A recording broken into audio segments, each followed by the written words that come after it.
बंगाल में 142 सीटों के लिए काउंटडाउन अब शुरू हो चुका है। करीब 12 घंटों बाद बंगाल में मतदान शुरू हो जाएगा, लेकिन हिंसा थमने का नाम ही नहीं ले रही। हुगली के गोघाट विधानसभा क्षेत्र में एक बार फिर टीएमसी और बीजेपी समर्थकों के बीच जमकर बवाल हुआ है, जहां दोनों पक्षों में जमकर बमबाजी और पत्थरबाजी हुई, जिससे पूरे इलाके में अफरा तफरी मच गई। कई गाड़ियों में जमकर तोड़फोड़ की गई। तस्वीरें गोघाट के बारमा इलाके की है, जहां उस वक्त भारी बवाल हो गया जब दूसरे चरण की वोटिंग से पहले बीजेपी की चुनावी रैली निकल रही थी। इसी दौरान टीएमसी और बीजेपी के कार्यकर्ता आमने सामने आ गए और एक दूसरे पर पत्थर फेंकने लगे। लेकिन मामला तब और बिगड़ गया जब झड़प के दौरान टीएमसी समर्थकों ने बम फेंकना शुरू कर दिया।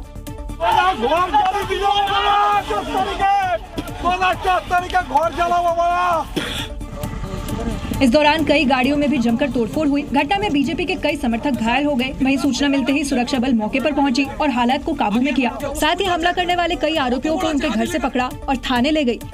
इस दौरान गांव वालों ने सुरक्षा बलों को घेर लिया, लेकिन सुरक्षा बलों ने गांव वालों को चेतावनी देते हुए सभी आरोपियों को जबरन गाड़ी में बैठाया और थाने ले गई।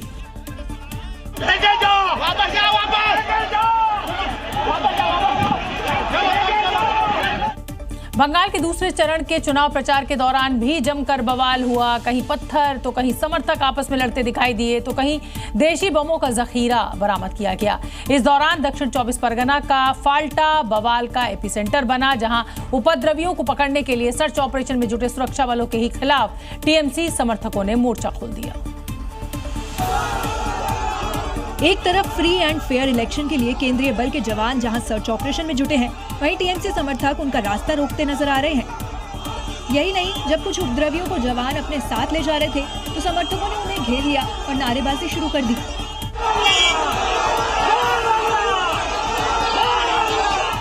बताया जा रहा है कि जैसे ही जवान इलाके में पहुंचे, ये समर्थक जुटने लगे।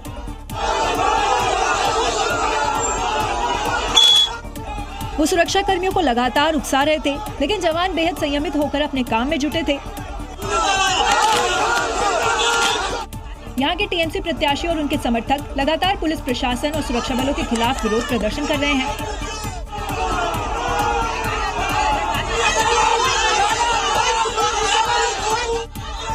जो मतदान होने के एक दिन पहले भी जारी रहा। देखते हैं प्रशासन आम मतदाताओं में इस बवाल का खौफ मिटा पाता है या नहीं, क्योंकि वोटर्स को डराने धमकाने की शिकायतों पर ही सर्च ऑपरेशन शुरू किया गया है। अब से ठीक 12 घंटे बाद यानी सुबह 7 बजे से पश्चिम बंगाल में दूसरे फेज के लिए मतदान शुरू हो जाएगा। 142 सीटों पर होने वाले इस मतदान से पहले कोलकाता एसटीएफ ने एक बड़ी कामयाबी हासिल की है और हथियारों का एक बड़ा जखीरा भी बरामद कर लिया है। जो हथियार मिले हैं, क्या उनका वोटिंग के दौरान हिंसा फैलाने के लिए इस्तेमाल होने वाला था? ये सवाल जरूर खड़ा हो गया है, लेकिन कुछ भी गड़बड़ होती उससे पहले ही एसटीएफ ने उस प्लान को फेल कर दिया। चितपुर इलाके में हुई इस कार्रवाई के दौरान एक आरोपी शमीम आलम पकड़ा गया है, जिसके पास से 3 सिंगल शॉट हथियार, 17 mm पिस्टल, 4 खाली मैगजीन, 14 राउंड 8 mm कारतूस, 100 राउंड 7 mm कारतूस और गोला बारूद जब्त किया गया है, जिसकी तस्वीरें भी सामने आई हैं। तस्वीरें देखकर अंदाजा लगाया जा सकता है कि ये कितनी बड़ी कामयाबी है, क्योंकि इससे पहले सुरक्षा बलों और बंगाल पुलिस ने अलग अलग जगहों पर छापेमारी की है। इस रेड के दौरान कई जगहों से जिंदा और कच्चे बम बरामद हुए हैं, क्योंकि पहले चुनाव के दौरान भी किसी प्रकार की बड़ी हिंसा देखने को नहीं मिली। ऐसे में चुनाव आयोग ने सख्त निर्देश दिए थे कि अगर किसी भी इलाके में बम या हथियार मिले तो एक्शन अधिकारियों पर होगा, और इसलिए युद्ध स्तर पर एक्शन हो रहा है। पश्चिम बंगाल में एक तरफ बारूदी प्लान पर सुरक्षा बलों की स्ट्राइक हो रही है, तो वहीं 12 घंटे बाद होने वाले मतदान के लिए भी सीआरपीएफ और सुरक्षा बलों ने अब कमर कस ली है। 142 सीटों पर होने वाली वोटिंग पर 2.5 लाख जवानों का पहरा होगा। इसके लिए सीएपीएफ ने इंटीग्रेटेड कंट्रोल रूम बनाया है, जहां से वोटिंग होने तक निगरानी और मॉनिटरिंग की जाएगी। कंट्रोल रूम को अलग अलग क्लस्टर में 7 क्लस्टर में जो है डिवाइड करके यहाँ पे जो कंट्रोल रूम में जो पोलिंग डे है वहाँ पे सर्वेलेंस चलेगा। कंट्रोल रूम में BSF, CISF, CRPF, ITBP, state armed police और आरपीएफ सहित सभी बलों के जवान मौजूद हैं। लाइव जीपीएस मैप के जरिए सुरक्षा बलों की मूवमेंट की रियल टाइम मॉनिटरिंग हो रही है। कंट्रोल रूम के साथ ही ग्राउंड पर भी सीआरपीएफ के जवानों का मार्च जारी है, ताकि कोई गड़बड़ करने के बारे में सोच भी न सके। घूम रहे हैं, कोई भी अगर गुम्स या गुंडे जो भी होंगे वो छुप चुके हैं। अगर मतदान शुरू होता है, अगर पाए जाएंगे तो उससे सख्ती से निपटा जाएगा। दूसरे चरण के वोटिंग के दौरान 2321 कंपनियां, 38,297 राज्य पुलिसकर्मी, 27,300 सीएपीएफ जवान, 6,000 से ज्यादा क्यूआरटी सदस्य, 26 वरिष्ठ पुलिस अधिकारी तैनात हैं। और जैसे पहले चरण में शांति से वोटिंग हुई, वैसे ही दूसरे चरण के लिए भी प्लान रेडी है।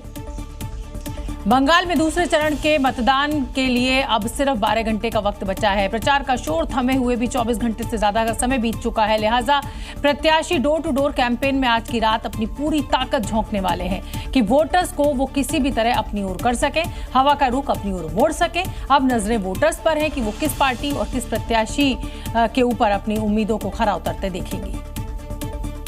लेकिन दूसरे चरण में मुकाबला सिर्फ जीत और हार का नहीं बल्कि राजनीतिक साख का भी है। इस चरण में सबसे कड़ा और बड़ा मुकाबला भवानीपुर में हो रहा है, जहां ममता बनर्जी के सामने शुवेंदु अधिकारी हैं। 2021 में ममता बनर्जी को हराकर शुवेंदु ने तहलका मचा दिया था और इस बार शुवेंदु नंदीग्राम के साथ ही भवानीपुर से भी मैदान में है। ममता बनर्जी नंदीग्राम में 1956 वोटों से हारी, लेकिन भवानीपुर के उपचुनाव में 58,832 वोटों से जीती। इस चरण के चुनाव में भवानीपुर समेत 142 सीटों पर मतदान होगा, जिसके लिए 1448 प्रत्याशी मैदान में हैं। दूसरे चरण में टीएमसी की तरफ से कोलकाता के मेयर फिरहाद हाकिम कोलकाता पोर्ट से, वित्त राज्य मंत्री चंद्रिमा भट्टाचार्य दमदम उत्तर से हैं, उद्योग मंत्री शशि पांजा श्यामपुकुर से मैदान में हैं, तो बीजेपी की तरफ से रूपा गांगुली सोनारपुर से, राज्यसभा सांसद स्वप्न दास गुप्ता तारकेश्वर, पूर्व सांसद अर्जुन सिंह को नुआपाड़ा से मैदान में उतारा गया है। अब इंतजार 4 मई का है कि कौन से दिग्गज विधानसभा में दिखेंगे और कौन नहीं। पश्चिम बंगाल चुनाव प्रचार की सरगर्मियों के बीच प्रधानमंत्री मोदी आज अलग रंग में नजर आए। दूसरे चरण का शोर भले ही थम गया हो, लेकिन बंगाल से सिर्फ 150 किलोमीटर दूर सिक्किम के गैंगटॉक में पीएम मोदी ने ऐसा गोल मारा जो बंगाल के चुनाव में क्या बड़ा खेला कर पाएगा। क्योंकि पीएम मोदी जो करते हैं उसके पीछे कोई ना कोई खास मकसद होता है।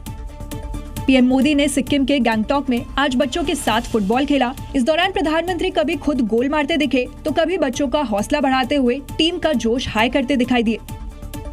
पीएम मोदी ने सिक्किम में भले ही फुटबॉल खेला, लेकिन संदेश बंगाल को दिया है, क्योंकि पूरा देश जानता है पश्चिम बंगाल में फुटबॉल केवल एक खेल नहीं बल्कि एक जुनून है, जो वहाँ की संस्कृति और सियासत दोनों में रची बसी है।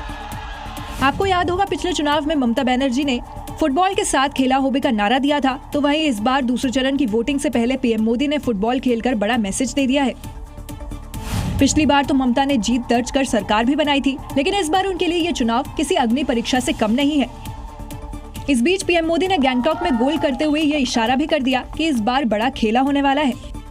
दिल्ली की जामिया मिलिया इस्लामिया में आज जोरदार हंगामा देखने को मिला। इसकी वजह आरएसएस का एक कार्यक्रम है। दरअसल आरएसएस की 100वीं वर्षगांठ पर जामिया में युवा कुंभ कार्यक्रम आयोजित किया गया और जिसका आयसा समेत लेफ्ट के कई संगठन विरोध कर रहे हैं।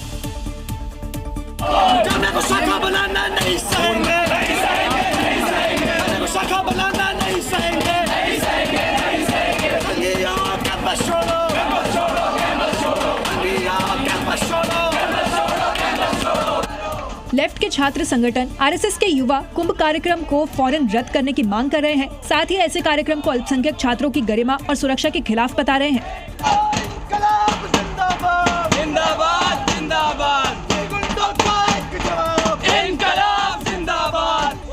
छात्र संगठन ने विरोध करते हुए आरएसएस गो बैक के नारे भी लगाए।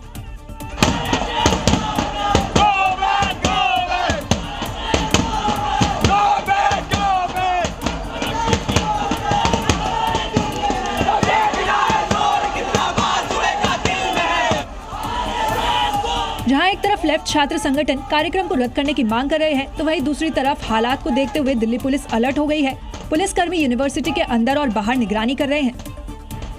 जम्मू कश्मीर में उमर अब्दुल्ला सरकार और पीडीपी एक बार फिर आमने सामने है। पीडीपी ने उमर सरकार के खिलाफ हल्ला बोल दिया है और उर्दू भाषा को खत्म करने का आरोप लगाया है। पीडीपी के इस प्रदर्शन की अगुवाई पीडीपी चीफ महबूबा मुफ्ती की बेटी और पार्टी की नेता इल्तिजा मुफ्ती ने की।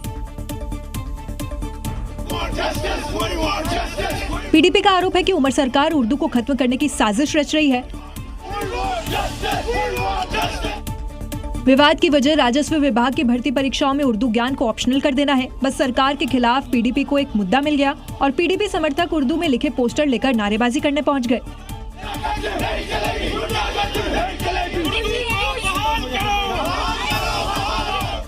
बिना अनुमति के मोर्चा खोलने पहुंची पीडीपी को पुलिसकर्मियों ने आगे नहीं बढ़ने दिया। उर्दू हमारी शान है, उर्दू हमारी शान है, उर्दू हमारी पहचान है।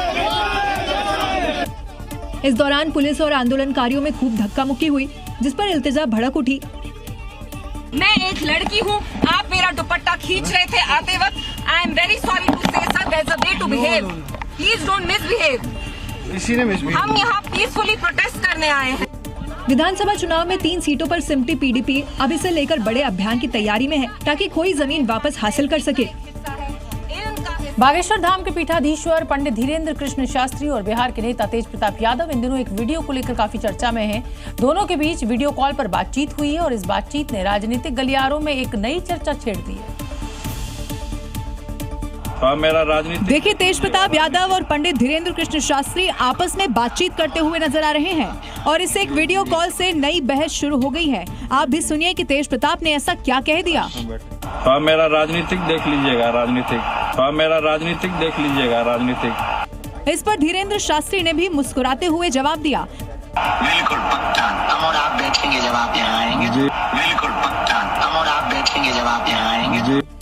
यानी फिलहाल संकेत तो मिल गया है, लेकिन असली चर्चा मुलाकात के बाद होगी। हालांकि इस बातचीत ने नई बहस जरूर छेड़ दी है, लेकिन ये कोई पहली बार नहीं है जब तेज प्रताप चर्चा में आए हों। इससे पहले हाल ही में तेज प्रताप यादव की प्रशांत किशोर से मुलाकात भी चर्चा में रही थी। वैसे ये वीडियो छोटा है, लेकिन सवाल बड़े हैं कि क्या ये सिर्फ एक बातचीत है या फिर आने वाले समय का कोई बड़ा संकेत। खबर उत्तर प्रदेश के मेरठ से, जहां यूपी पुलिस ने एक ऐसे अवैध हथियारों की फैक्ट्री का भंडाफोड़ किया है जो तहखाने में चलाई जा रही थी। और जब स्वैट और सर्विलांस टीम ने इस तहखाने में छापेमारी की तो कई चौंकाने वाले खुलासे सामने हुए। पुलिस ने इस कार्रवाई के दौरान 11 आरोपियों को गिरफ्तार किया, साथ ही भारी मात्रा में अवैध हथियार भी बरामद किए। दरअसल पुलिस को सूचना मिली थी कि रहीमुद्दीन नाम के शख्स के घर में हथियारों की फैक्ट्री चल रही थी, जिस पर बाद में पुलिस ने छापेमारी की। मेरठ में बने इसी घर में हथियारों की फैक्ट्री चल रही थी, जिसका रास्ता सीधे घर के डबल बेड के नीचे बने तहखाने से जाता था। बेडरूम में बने इस गुप्त अंडरग्राउंड फैक्ट्री में दिन रात अवैध पिस्तौल तैयार की जा रही थी। ये जो तहखाना आप देख सकते हैं काफी गहरा है और आम तौर पर इसके अंदर जाना काफी मुश्किल होता है और इसी तहखाने के अंदर यहाँ पर अवैध हथियारों की फैक्ट्री चलाई जा रही थी।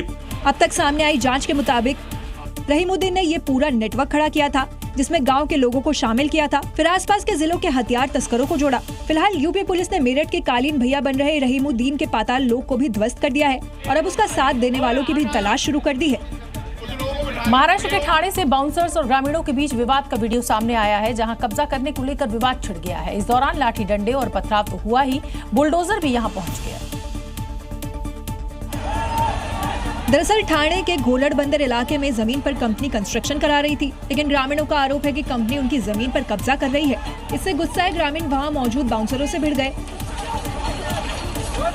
वीडियो में देखिए कैसे बाउंसर और ग्रामीण डंडों से एक दूसरे पर हमला कर रहे हैं। पुरुषों के साथ ही महिलाएं भी बाउंसरों को पीटने की कोशिश कर रही है। इस दौरान पत्थर फेंकते हुए भी लोग कैमरे में कैद हो गए। विवाद चल ही रहा था कि दूर 2 बुलडोजर और पोकलेन मशीन खड़ी थी। विवाद के साथ ही वो भी मौके पर पहुंच गई, जिसके बाद लोगों ने उस पर भी पत्थर फेंकना शुरू कर दिया। दावा किया जा रहा है कि कंपनी ने कंस्ट्रक्शन साइट पर बाउंसर तैनात कर दिए हैं, ताकि ग्रामीणों को दबाया जा सके और कोई आवाज उठाए तो उसके साथ मारपीट की जाए।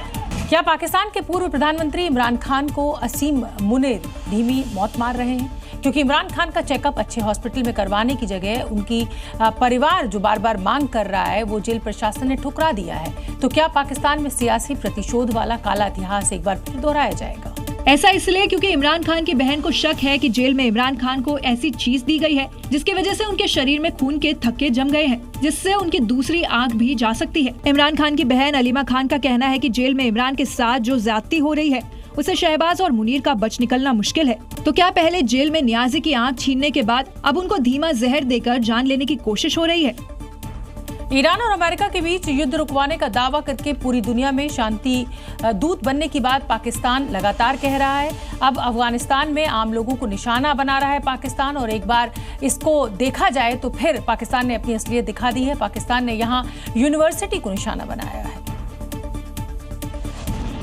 धमाकों की आवाज और कैंपस में मची अफरा तफरी ईरान से उस हमले को याद दिलाती है जो मिनाट शहर में स्कूल पर किया गया था, जिसमें करीब 160 बच्चों की मौत हो गई थी। अब उसी तरह अफगानिस्तान के कुनार प्रांत में पाकिस्तान ने सैयद जमालुद्दीन यूनिवर्सिटी को निशाना बनाया है, जिसमें करीब 7 लोगों की मौत और 70 से ज्यादा लोगों के घायल होने की खबर है। तस्वीरों में साफ दिखाई दे रहा है कि हमले के बाद कैंपस में भगदड़ मच गई। छात्र जान बचाने के लिए इधर उधर भागते नजर आए। हालांकि पाकिस्तान ने इन सभी आरोपों को सिरे से खारिज कर दिया है और कहा कि उसने किसी विश्वविद्यालय या रिहायशी इलाके को निशाना नहीं बनाया। अब दावों और इनकार के बीच का सच क्या है ये तो साफ नहीं है, लेकिन पाक आर्मी चीफ का दोगलापन जरूर सामने आ गया है, क्योंकि एक तरफ पाकिस्तान शांति वार्ता की बात कर रहा है तो दूसरी तरफ अफगानिस्तान पर हमले कर रहा है। उत्तर प्रदेश में अवैध निर्माण और अतिक्रमण के खिलाफ बुलडोजर कार्रवाई जारी है। राजधानी लखनऊ से लेकर कानपुर तक प्रशासन ने माफिया से सरकारी जमीन को कब्जा मुक्त कराया तो अवैध निर्माण को मिट्टी में मिलाया। क्योंकि अवैध का इलाज सिर्फ बुलडोजर है, जो कि माफिया के मंसूबों को मिट्टी में मिला देता है, और जो कानून नहीं मानता तो फिर उनका हिसाब भी इसी तरह से होता है। लखनऊ में नगर निगम की जमीन पर माफिया ने कब्जा कर रखा था। करोड़ों की जमीन पर कब्जे की जब जानकारी विभाग को लगी तो बिना देर किए बुलडोजर मौके पर पहुंच गया और करोड़ों की कीमत की जमीन पर कब्जा मुक्त करा दिया।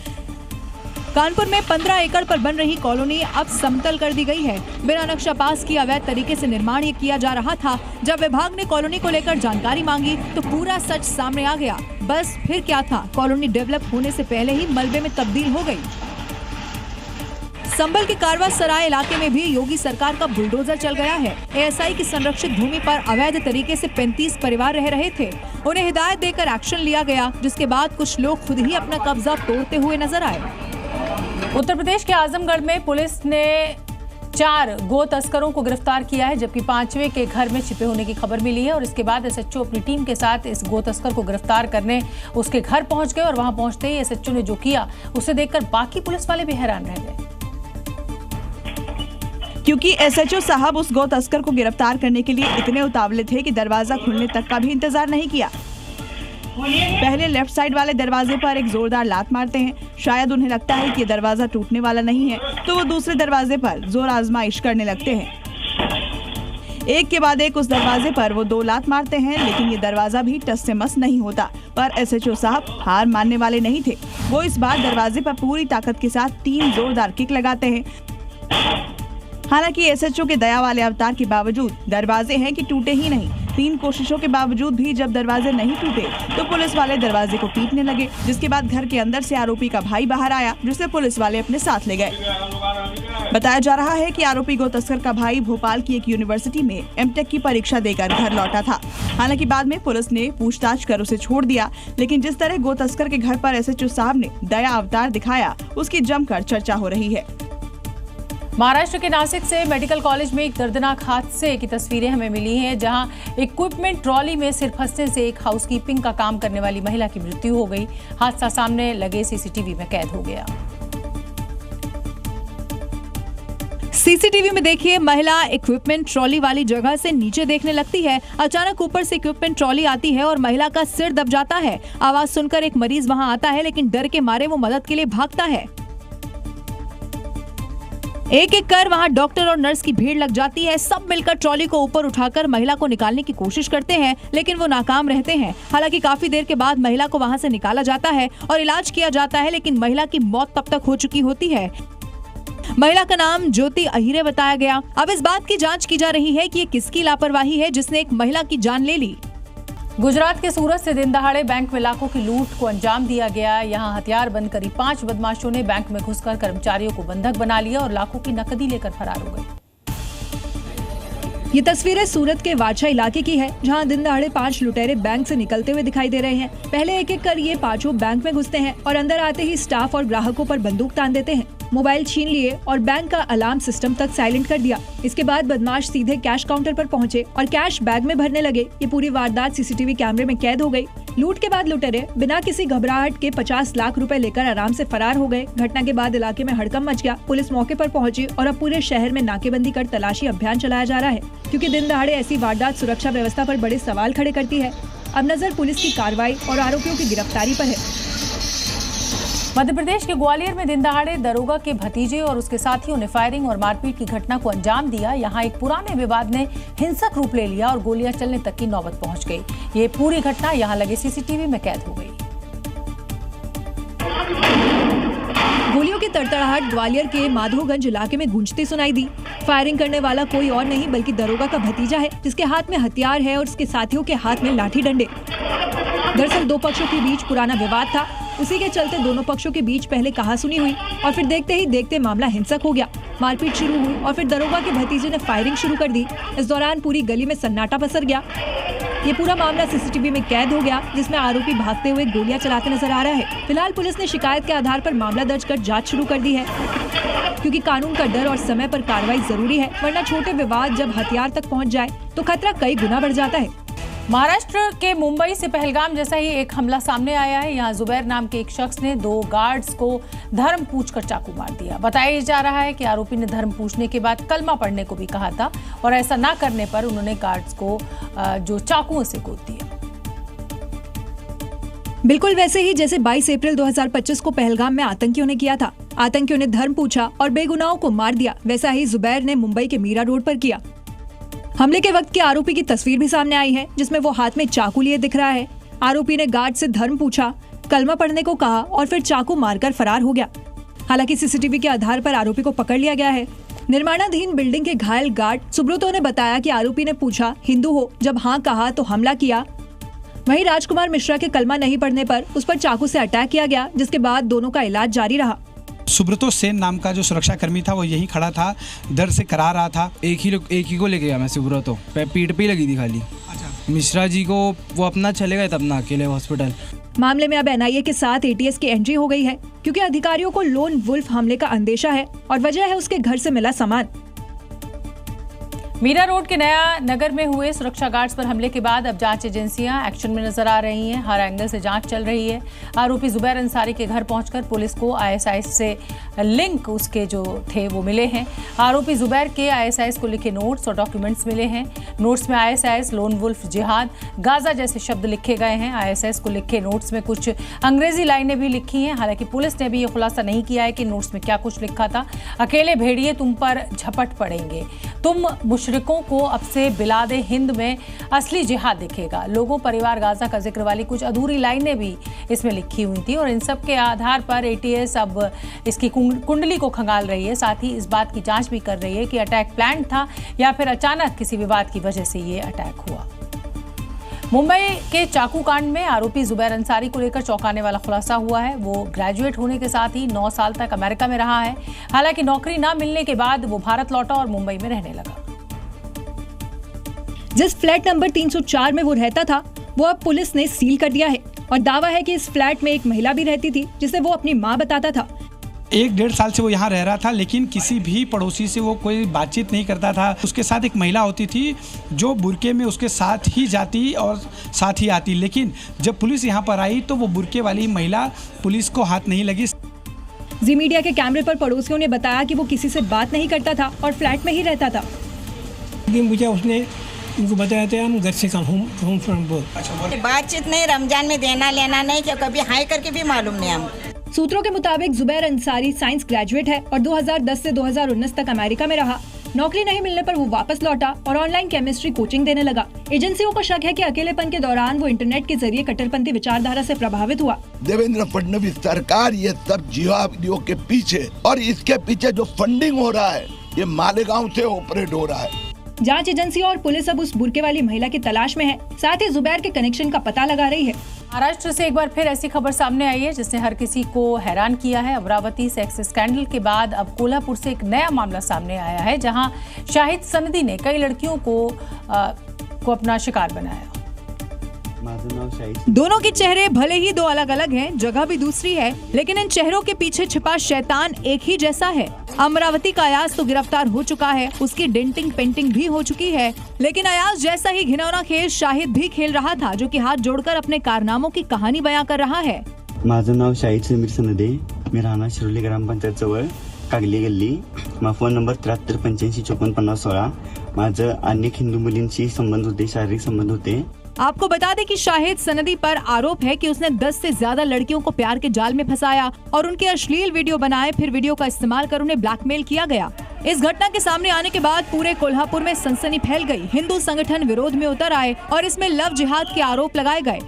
मेरा शासन प्रशासन को ये कहना है कि इनको जल्द से जल्द फांसी की सजा दी जाए। ऐसे लोग जो अपने देश का माहौल खराब कर रहे हैं। शिकायत मिलते ही पुलिस ने तेजी से कार्रवाई की और आरोपी को तुरंत गिरफ्तार कर लिया। अदालत ने आरोपी को 4 दिन की पुलिस हिरासत में भेज दिया है। दिल्ली पुलिस ने राजधानी को दहलाने की साजिश करने वाले आतंकी गैंगस्टर गठजोड़ का एक पर्दाफाश किया है। पुलिस ने एक बड़ी साजिश को नाकाम करते हुए 9 आरोपियों को गिरफ्तार कर लिया है, जिनके तार पाकिस्तान से जुड़े हुए हैं और ये सिंडिकेट बांग्लादेश और नेपाल से भी ऑपरेट होता है। इनका इरादा दिल्ली में अत्याधुनिक हथियारों से बड़ा हमला करने का था। पुलिस की गिरफ्त में आए 9 लोगों के पास से 18 अत्याधुनिक हथियार बरामद हुए हैं। इन हथियारों को देश के अलग अलग राज्यों के फुट सोल्जर के हाथों में पहुंचाने की प्लानिंग थी। सबसे हैरान करने वाली बात यह है कि इस साजिश के पीछे उसी शख्स का कनेक्शन पता चला है जिसने सिद्धू मूसेवाला की हत्या में शामिल हथियार की सप्लाई की थी। उसका नाम है शहबाज अंसारी, जो एनआईए का वांटेड है। वो यूपी के बुलंदशहर में खुर्जा शहर का रहने वाला है। एनआईए ने साल 2022 में शहबाज को बुलंदशहर से गिरफ्तार किया था, लेकिन अंतरिम जमानत मिलने के बाद अंसारी बांग्लादेश भाग गया। ढाका में कहीं बैठकर अंसारी पाकिस्तान के बड़े हथियार सप्लायर और नेपाल के बड़े हथियारों के सौदागरों के साथ मिलकर भारत में लगातार अवैध हथियारों की खेप पहुंचाने लगा है।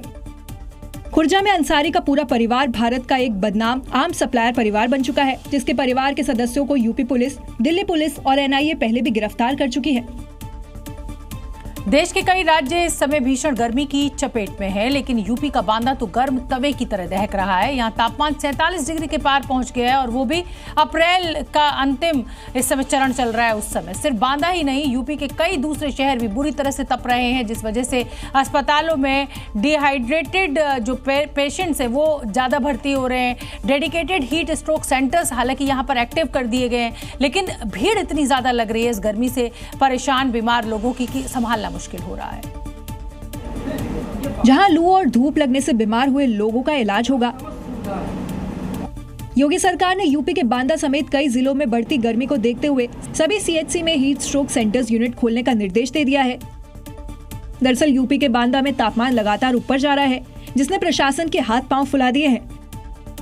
बांदा में 25 अप्रैल को 47.4, 26 अप्रैल को 47.6, 27 अप्रैल को 47.6 डिग्री सेल्सियस तापमान यहां दर्ज किया गया है। बांदा में पड़ रही गर्मी ने 75 सालों का रिकॉर्ड तोड़ दिया है। देश की बात करें तो महाराष्ट्र का अकोला 40.9 और अमरावती 40.8 के साथ दूसरे और तीसरे नंबर पर है, जबकि दुनिया के टॉप 100 शहरों में बांदा और दूसरे 95 भारतीय शहरों के अलावा सऊदी अरब के अल हुफूफ में 39 डिग्री, पाकिस्तान के जकोबाबाद में 40 डिग्री और नवाब शाह में 45 डिग्री दर्ज हुआ है। बांदा ही नहीं, यूपी के वाराणसी, प्रयागराज, फतेहपुर समेत करीब 50 जिलों में हालत बेहद भयावह बने हुए हैं। देश भर में अप्रैल के महीने में मई जून वाली गर्मी का एहसास करा दिया है। खासतौर पर उत्तर प्रदेश के जिलों में गर्मी अपने पूरे तेवर दिखा रही है। यहाँ लोग गर्मी से बचने के लिए एसी और कूलर का इस्तेमाल कर रहे हैं, तो अब ट्रांसफार्मर के लिए भी कूलर्स लगाने पड़े। क्योंकि गर्मी बढ़ने के साथ ही बिजली की खपत बढ़ गई है। ज्यादा एसी और कूलर चलने की वजह से पूरा लोड ट्रांसफार्मर पर पड़ रहा है, जिससे वो गर्म हो जाते हैं और उसे गर्म होने से बचाने के लिए कूलर लगाए गए हैं ताकि वो ठंडे रहें। ट्रांसफार्मर को भी कूलर की ज़रूरत पड़ रही है, क्योंकि जो बिजली की खपत है गर्मियों में ज़्यादा है और इसीलिए ये जो ट्रांसफार्मर हैं वो हीट हो रहे हैं और तापमान भी लगातार प्रयागराज में 44-45 डिग्री के आसपास बना हुआ है। बिजली विभाग पर लोड ज्यादा होने से कई बार ट्रांसफार्मर हीट होने के चलते खराब हो जाते हैं, जिससे बिजली सप्लाई बाधित हो रही है, जो कि लोगों की मुसीबत का सबब बन रही है। ऐसे में लोगों को परेशानी और नुकसान से बचाने के लिए कूलर वाला जुगाड़ निकाला गया है। उत्तर प्रदेश में अपराधियों के खिलाफ पुलिस का ऑपरेशन लंगड़ा जारी है। शहर शहर अपराध करने वालों का बुलेट से जवाब दिया जा रहा है। मुख्यमंत्री योगी आदित्यनाथ की चेतावनी न मानने वाले बदमाश भारी कीमत चुका रहे हैं। जब यूपी पुलिस हिसाब करती है तो अपराधी दर्द से कर्रा उठते हैं। यहाँ तक कि अस्पताल जाने के लिए भी पुलिस के कंधों का सहारा चाहिए होता है।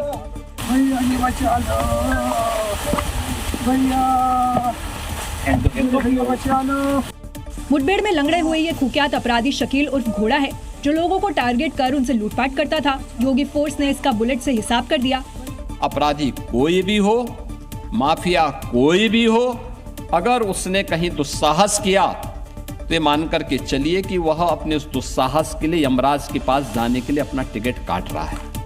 वहीं बागपत में भी यूपी पुलिस ने हत्या के एक आरोपी इरफान का ऐसा ही हाल किया। मुठभेड़ में इरफान के पैर में गोली लगी है। वहीं गाजियाबाद में हुए एनकाउंटर में योगी फोर्स ने लूट के मामले में वांटेड 2 बदमाशों का बुलेट वाला इलाज किया है। कुछ ऐसा ही हाल यूपी पुलिस ने सोनभद्र में हत्या के एक आरोपी का किया। मुठभेड़ के बाद उसे भी लंगड़ा कर दिया गया। यूपी में बदमाशों पर योगी का हंटर चलता है, तो खूकियात से खूकियात बदमाश भी पैरों पर नहीं चल पाते। मध्य प्रदेश के उज्जैन से एक रहस्यमयी घटना सामने आई है। यहाँ विक्रम विश्वविद्यालय की नई इमारत के बाहर धमकी भरे शब्दों के साथ तंत्र मंत्र के निशान मिले हैं और इसके बाद यहाँ पर दहशत फैल गई है। पूरे कैंपस में सन्नाटा पसरा हुआ है। कैंपस के अंदर खामोशी और दीवार पर लाल रंग से लिखा तुम सब मरोगे। ये खौफनाक शब्द सिंदूर से लिखे मिले। इतना ही नहीं बल्कि गेट के बाहर लाल कपड़े के साथ एक मटकी भी है। साथ ही कुमकुम से बने तांत्रिक जैसे निशान भी पाए गए हैं। ये मंजर देखते ही कैंपस में सन्नाटा पसर गया। टीचर स्टूडेंट कई कैंपस के अंदर जाने को तैयार नहीं है। हैरानी की बात यह है कि 17 करोड़ की लागत से बनी इस बिल्डिंग में सिर्फ 10 दिन पहले ही क्लास शुरू हुई थी, लेकिन अब करीब 1100 छात्र डर और असमंजस में हैं। लेकिन सीसीटीवी कैमरों की कमी भी अब बड़े सवाल खड़े कर रही है, क्योंकि 17 करोड़ की लागत से बने कैंपस में सीसीटीवी कैमरे ही नहीं है। अब भले ही ये तंत्र मंत्र हो या शरारती तत्वों की साजिश, लेकिन कैंपस में खौफ का माहौल बना हुआ है। हकीकत तो जांच के बाद ही सामने आएगी। उत्तर प्रदेश के गांवों में लव मैरिज या एक्स्ट्रा मैरिटल अफेयर पर हुक्का पानी बंद करने वाली तालिबानी सजा का फरमान तो अक्सर पंचायतें देती रहती हैं, लेकिन अब शादी में डीजे बजाने पर एक परिवार का बहिष्कार करने का मामला सामने आया है। मामला यूपी के नोएडा का है, जहां इस मामले पर पंचायत बैठी, फैसला लिया गया और मुनादी करा दी गई है।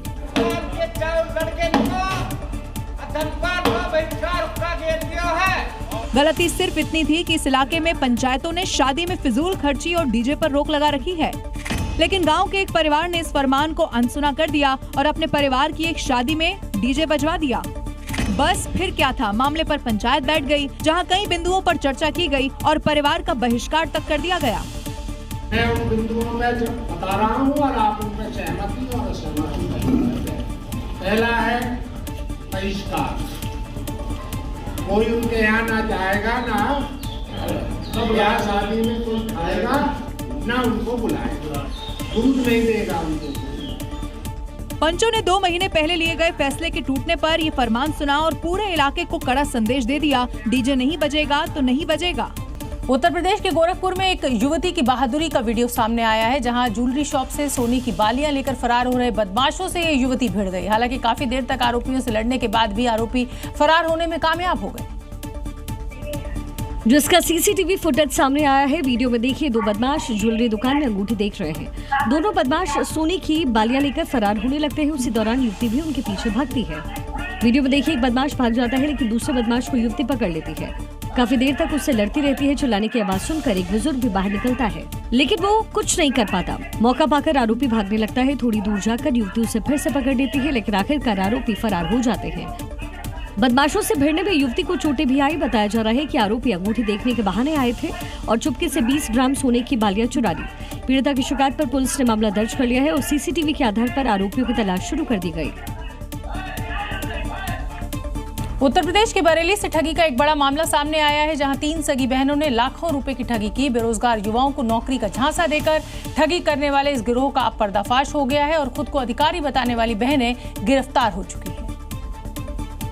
पुलिस की गिरफ्त में इन तीनों बहनों ने सरकारी नौकरी का सपना दिखाकर ठगी का जाल ऐसा बुना कि बेरोजगार युवा फंसते चले गए। इन्होंने खुद को IAS अधिकारी बताकर युवाओं को जाल में फंसाया और फर्जी नियुक्ति पत्र देकर लाखों रुपए वसूल लिए। लेकिन जब पीड़ित ज्वाइनिंग के लिए पहुंचे तो सच्चाई सामने आ गई। पूरे फर्जीवाड़े का खुलासा हुआ और पुलिस ने तीनों आरोपियों को गिरफ्तार कर लिया। जांच में पुलिस को इनके पास से फर्जी दस्तावेज, चेकबुक, मोबाइल, लैपटॉप और लाखों रुपए कैश बरामद हुए हैं। साथ ही बैंक खातों में जमा करीब 55 लाख रुपए फ्रीज कर दिए गए हैं। नौकरी के नाम पर ठगी के ऐसे जाल लगातार सामने आ रहे हैं, इसलिए सावधानी बरतें ताकि आपका सपना ठगी में न बदल जाए। उत्तर प्रदेश के कानपुर में बढ़ती गर्मी के साथ बिजली संकट बेहद गहरा गया है। लगातार लोड शेडिंग तो हो ही रही है, स्ट्रीट लाइट्स तक रातों में नहीं जल रही है, जिसे लेकर यहां के बीजेपी पार्षद ने बिजली विभाग के खिलाफ मोर्चा खोल दिया है। वो लाउड स्पीकर लेकर ही विभाग के दफ्तर पहुंच गए। पार्षद अपने समर्थकों के साथ यहां पहुंचे तो उनके इस अनोखे प्रदर्शन को देखकर हर कोई दंग रह गया।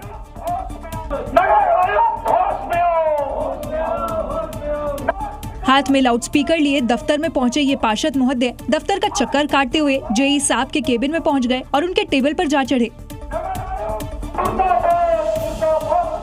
जिसके बाद उन्होंने अपने क्षेत्र के बिजली समस्याओं के निस्तारण की रिपोर्ट मांगनी शुरू कर दी।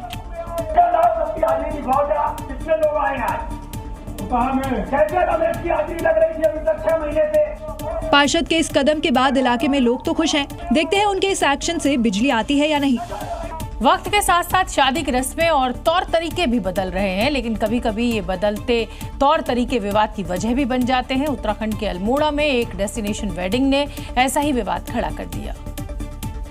खूबसूरत वादी, पहाड़ों के बीच बहती नदी, ये जगह देखकर आप भी कहेंगे कि डेस्टिनेशन वेडिंग के लिए एकदम परफेक्ट है। लेकिन फिर आपको पता चले कि ये जगह एक शमशान घाट है, तो आप यहाँ डेस्टिनेशन वेडिंग का इरादा ही बदल लेंगे। अब आपको हैरानी इस बात की होगी कि ये सब जानने के बाद भी यहाँ शादी की रस्में निभाई गई। शादी का मंडप सजा, जयमाला भी हुई और जहाँ अंतिम संस्कार होता है वहाँ दूल्हा दुल्हन ने 7 फेरे भी लिए। अल्मोड़ा के मुरचुला में हुई इस डेस्टिनेशन वेडिंग को लेकर नया विवाद छिड़ गया है। ज्यादातर लोग इसे सामाजिक और धार्मिक मर्यादाओं के खिलाफ मान रहे हैं, क्योंकि शमशान में शादी अनजाने में नहीं हुई। न ही रिजॉर्ट मालिक ने धोखे पर रखकर वहां शादी का मंडप सजाया। रिजॉर्ट मालिक का दावा है कि परिवार को इस जगह का पूरा सच बता दिया गया था, बावजूद इसके परिवार ने वही शादी करवाई। उधर शमशान में शादी समारोह की खबर मिलते ही प्रशासन भी हरकत में आ गया, जबकि लोग पूछ रहे हैं कि जहां अर्थियां जलती है वहां जयमाला कैसे हो सकती है। ओडिशा के केंदुझर में गरीबी और अशिक्षा की एक ऐसी तस्वीर सामने आई है जिसने हर किसी को सोचने पर मजबूर कर दिया है। जहां बैंक में एक शख्स को उसकी खाता धारक बहन को बुलाने के लिए कहा गया, तो वो शख्स अपनी मृत बहन के कंकाल को कब्र से निकाल कर बैंक पहुंच गया। अशिक्षा, गरीबी का अंदाजा इन तस्वीरों को देखकर आपको भली भांति लगेगा। क्योंकि सिस्टम से मजबूर ये शख्स ही अपनी बहन का इकलौता नॉमिनी है। जीतू ने बैंक में बहन की मौत की जानकारी दी थी, लेकिन उससे डेथ सर्टिफिकेट लाने को कहा गया। बैंक के कई चक्कर लगाने के बाद इस शख्स ने बहन की कब्र खोदी और उसके कंकाल को कंधे पर रखकर चल पड़ा बैंक। बहन का कंकाल कंधे पर लेकर जीतू करीब 3 किलोमीटर पैदल चला, फिर बैंक के बरामदे में कंकाल को रख दिया। कंकाल के साथ आए शख्स को देखकर वहां हड़कंप मच गया, जिसके बाद पुलिस वाले वहां पहुंचकर पूछताछ करते हैं। मामले का खुलासा हुआ।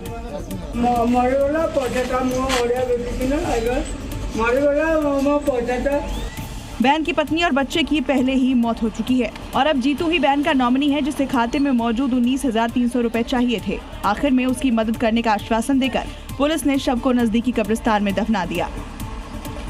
महाराष्ट्र के पुणे में लोन रिकवरी एजेंट्स की सरेआम गुंडागर्दी देखने को मिली, जहां क्रेडिट कार्ड के बकाये को लेकर प्राइवेट फाइनेंस रिकवरी एजेंट्स ने बीच सड़क पर एक ग्राहक को उसकी पत्नी के सामने ही बेरहमी से पीट दिया।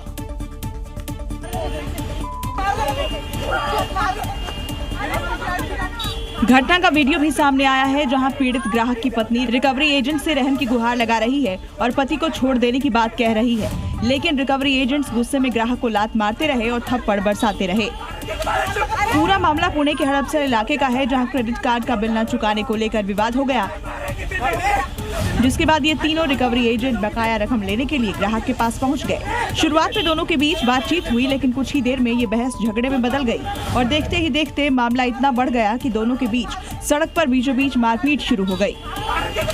इस बीच ग्राहक की पत्नी ने बीच बचाव किया, लेकिन दबंग एजेंट्स का गुस्सा शांत नहीं हुआ। इस घटना ने एक बार फिर ये सवाल खड़े कर दिए हैं कि रिकवरी के नाम पर इस तरह की गुंडागर्दी कितनी सही है।